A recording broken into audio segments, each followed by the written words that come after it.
Wajir County and to report to the Senate within 10 days of its appointment on whether it finds the particulars of the allegations to have been substantiated. And whereas pursuant to Section 33(4) of the County Government Act 2012 and Standing Order 75(2), the Special Committee has investigated the matter and tabled its report today, Monday, 17th May 2021.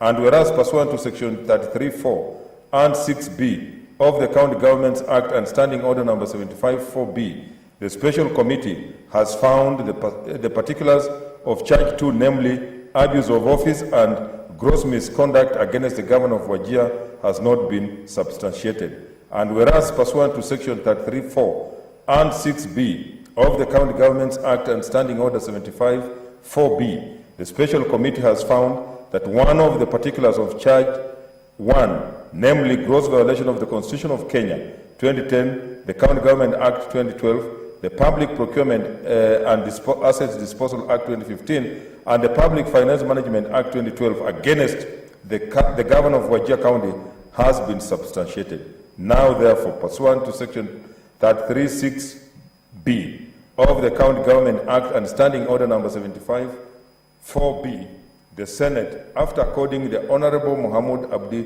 Muhammad, the Governor of Wajir, an opportunity to be heard, resolves to impeach the Governor of Wajir County on the ground of gross violation of the Constitution of Kenya 2010, the County Government Act 2012, the Public Procurement and Asset Disposal Act 2015, and the Public Finance Management Act 2012.